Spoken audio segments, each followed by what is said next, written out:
आज की वीडियो में हम लोग पढ़ने वाले हैं भारत के लघु उद्योग के पतन के कारण। तो दोस्तों आज का ये वीडियो इस चैप्टर का लास्ट वीडियो है और आज ये वीडियो थोड़ा लंबी होने वाली है, लेकिन समझाऊंगा बिल्कुल अपने तरीके से। हिंदी भाषा में भी समझाऊंगा और बघेली भाषा में भी समझाऊंगा, जिससे आपको इस चैप्टर का पूरा क्वेश्चन समझ में आ जाए। थोड़ा वीडियो लंबी हो जाएगी तो वीडियो में बने रहिएगा, जिससे आपको समझ में आ सके।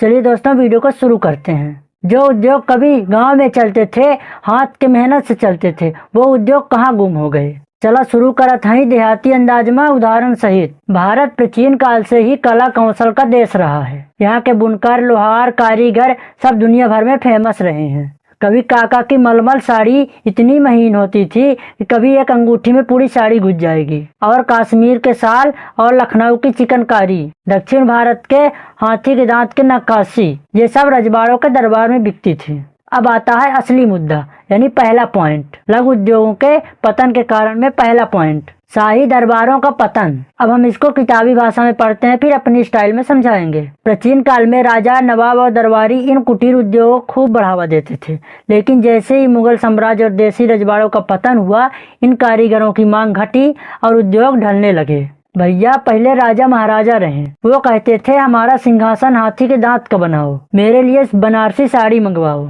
और मेरे दरबार में लखनऊ का चिकन कुर्ता हो। अब सोचो, ऐसा ग्राहक ही न रहे तो कारीगर कैसे काम करेगा। जैसे एक गांव का उदाहरण लीजिए। मान लीजिए गांव में ठाकुर साहब हर साल दशहरे में 10 ठे मटका और 5 ठे मूर्ति, 50 किलो मिठाई गांव के कारीगरों से बनवाते थे। अब ठाकुर साहब स्वर्ग सिधार गए, नया कोई आया नहीं। वही मटके वाला, मूर्ति वाला और हलवाई सब बेरोजगार रह गए। बस यही हाल भारत के कुटीर उद्योगों के साथ हुआ। शाही दरबारों के पतन से कुटीर उद्योगों का मिलने वाला संरक्षण समाप्त हो गया, जिनसे उनकी मांग और कारीगरों की संख्या दोनों घटने लगी। ये पॉइंट आपको समझ में आ गया होगा। अब हमारा है दूसरा पॉइंट, भारतीय माल पर इंग्लैंड का वैधानिक प्रतिबंध। ये अंग्रेजी चाल का सबसे खतरनाक उदाहरण। एक कहावत है ना, जो डर के मारे खुद हार जाए तो दूसरे को जीतने नहीं देता। बस यही अंग्रेजों ने किया। अंग्रेजी संसद ने एक कानून बना दिया कि भारतीय वस्तुओं का कोई उपयोग नहीं करेगा, और किसी ने किया तो उसे दंड लगाया जाएगा, यानी पनिशमेंट दिया जाएगा। अब इनसे भारतीय उद्योग को बहुत नुकसान हुआ। आप इसको आसान भाषा में समझिए। भैया जो भारत का माल था इतना फेमस हो गया कि जो अंग्रेजी फैक्ट्रियां थी वो ठप पड़ने लगी, बिल्कुल बंद हो गई। अब लोग कहने लगे बनारसी साड़ी पहनो, काका का मलमल लो, लखनऊ का कुर्ता पहनो। अब इंग्लैंड वालों को बिल्कुल जलन होने लगी कि अब हमारे कारखाने कैसे चलेंगे। तो क्या किया, कानून बना दिया। कहा गया कि अगर कोई भारतीय कपड़ा, साल, साड़ीदार ये सब खरीदेगा या पहनेगा तो उस पर जुर्माना लगाया जाएगा या जेल हो सकती है। अब बताओ, ये व्यापार है कि डर की राजनीति। जिन देशों में हमारे माल की सबसे ज्यादा मांग थी, वहीं पर हमारे माल को बैन कर दिया गया और अंग्रेजी कारखाने का माल जबरन बेचवाया गया। इनसे भारत के लघु उद्योग बिल्कुल बुरी तरह से टूट गए, जिससे हुआ शुरू लघु उद्योग का पतन। ठीक, ये दूसरा पॉइंट आपको समझ में आ गया होगा। अब हम चलते हैं अगले पॉइंट की ओर, विदेशी प्रतियोगिता। अब सुनिए भैया, तीसरा बड़ा झटका भारत को कैसे लगा, यानी भारत के उद्योग को कैसे लगा। विदेशी प्रतियोगिता मतलब बाहर से आया हुआ सामान इतना सुंदर और अच्छा था और सस्ता था कि अपने देसी कारीगर टिक नहीं पाए। भैया सोचिए, अगर हमारे देश में बुनकर अगर 5 दिन में साड़ी बुनते थे, उधर इंग्लैंड से मशीन में 100 साड़ी एक दिन में छपकर आ जाती थी, वो भी आधे दाम में झकास डिजाइन के साथ। अब ग्राहक क्या करेगा, कम दाम बढ़िया माल, यही सोचकर अंग्रेजी माल लेने लगे और हमारे देश के कारीगर बेरोजगार हो गए। तो आपको समझ में आ गया होगा भैया, अब जो ग्राहक है वो भावनाओं से नहीं पैसों से चलता है। आप समझ लीजिए, जब उसे सुंदर, सस्ती, टिकाऊ चीज मिलेगी तो कोई वो ग्राहक उस वस्तु को खरीदेगा, सुंदर टिकाऊ ही न खरीदेगा, भले वो देसी हो या विदेशी। और जब हर कोई विदेशी माल खरीदने लगा तो हमारे उद्योग खुद में खुद बंद हो गए। नतीजा यही कि विदेशी माल के आगे हमारे कारीगर लोग हार गए और जिनके पास हुनर था उनके पास ग्राहक ही नहीं बचे। तो ये पॉइंट भी आपको अच्छे से समझ में आ गया होगा। अब हम बढ़ते हैं अगले पॉइंट की ओर, यानी चौथा पॉइंट, मुक्त व्यापार नीति। मुक्त व्यापार नीति मतलब अंग्रेजों की ऐसी नीति जिनसे उनका फायदा हमारा बंटाधार। आप इसको किताबी भाषा में समझिए। पहले ईस्ट इंडिया कंपनी ने भारत में मुक्त व्यापार नीति अपनाई। इसका मतलब अंग्रेजी माल में बिना रोक टोक के भारी मात्रा में आने लगा और देसी उद्योगों का कोई संरक्षण नहीं मिला। और गांधी जी ने ठीक कहा था, मुक्त व्यापार नीति इंग्लैंड के लिए अनाज और भारत के लिए जहर थी। अब इसको आप देहाती भाषा में समझिए भैया। अब आप सोचिए कि एक तरफ अंग्रेजी की मालगाड़ी भर भर के बर्तन, किताब, खिलौना भारत भेज रही है और दूसरी तरफ हमारे देश के कारीगर के पास ग्राहक, न मदद न प्रचार, है ना। अब ऐसा मुक्त व्यापार कहाँ का न्याय है? आप ही लोग बताइए।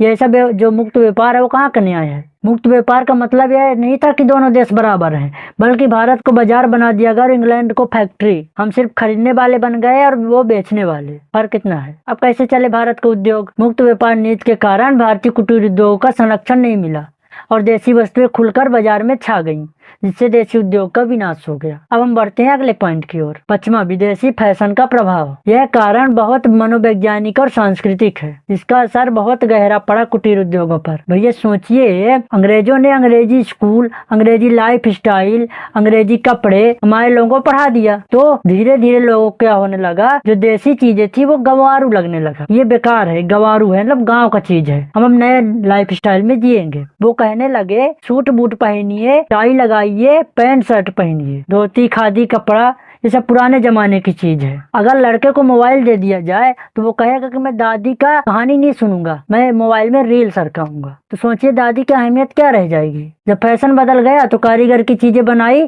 सब बाहर हो गई और कुटीर उद्योगों पर सीधा असर पड़ा। खादी के बुनकर, जूतियों के मोची करने वाली महिलाएं, जिनके पास काम नहीं बचा, क्योंकि लोग मॉल और बाजार में चीजें खरीदने लगे, अब तो ऑनलाइन खरीदने लगे। और जो देसी चीजें थी वो गरीबी की निशानी समझी जाने लगी। ये सिर्फ आर्थिक नहीं, मानसिक गुलामी का असर था। हम अपने उत्पादों को छोटा समझने लगे और अंग्रेजी चीजों को स्टेटस मानने लगे। नतीजा यही, देसी वस्तुओं की मांग खत्म होने से हजारों कारीगर बेरोजगार हो गए और उनकी स्थिति बेहद दयनीय हो गई। और विदेशी फैशन और शिक्षा के प्रभाव से भारतवासियों की पसंद बदल गई, इससे देसी कुटीर उद्योग की मांग घट गई और कारीगर बेरोजगार हो गए। तो आपको ये पॉइंट भी समझ में आ गया होगा। अब हम बढ़ते हैं अगले पॉइंट की ओर। फिर छठवां है यातायात के साधनों का विकास। जहाँ रेल और सड़क लोगों को जोड़ने लगे, वहीं देसी उद्योगों का तोड़ भी दिया। 1853 में रेलों का विकास के साथ साथ सड़कों भी तेजी से विस्तार हुआ, सड़कों में भी तेजी से विस्तार हुआ।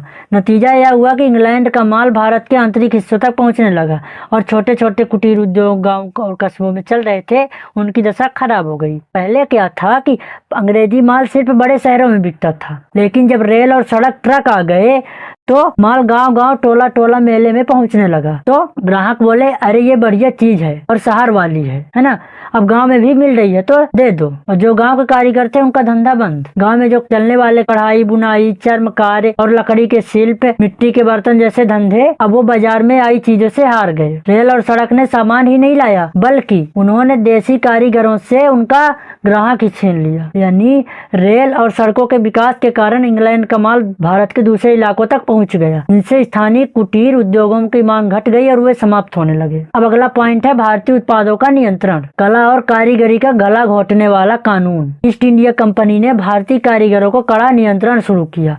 उन्होंने निर्धारित प्रकार का कपड़ा, निर्धारित सूत के नंबर और निर्धारित मात्रा में ही माल तैयार करने के लिए आदेश दिया और यहाँ तक कि वो निर्धारित मूल्य पर ही माल बेच सकते थे, उससे कम या ज्यादा नहीं। इस प्रकार कंपनी ने चारों ओर बांध दिया। बुनकर बोले हम बनारसी साड़ी बुनते हैं, कंपनी बोले न तुम सिर्फ 10 नंबर का सूत के 5 गज का कपड़ा ही बुनोगे, न डिजाइन का हक, न दाम तय करने का अधिकार। मतलब कला भी हमारी, मेहनत भी हमारी, लेकिन क्या बनाना है, कितना बनाना है, कितना बेचना है, ये सब अंग्रेज तय करेंगे। बुनकर, लोहार और बढ़ई और सुनार, सबका हुनर कंपनी के आदेश में दब गया। जो बनाना चाहते थे वो नहीं बना सकते थे, जो भाव लेना चाहते थे वो नहीं ले सकते थे, सिर्फ मेहनत करवाना और मुनाफा खुद खाना था। अब क्या हुआ, नतीजा यही कारीगरों का आत्मबल टूट गया। जब आपके पास न स्वतंत्रता, न सम्मान, न दाम तय करने का हक हो तो धंधा कैसे बचेगा। यही कारण रहा देसी उद्योग का पतन। तो भैया इतने कारणों के बावजूद अंग्रेजों की चालबाजी, फैशन की मार, कानून की जंजीरें, सस्ती विदेशी माल पर हमला, इन सब के बावजूद भी भारत के विदेशी माल नष्ट नहीं हो सके।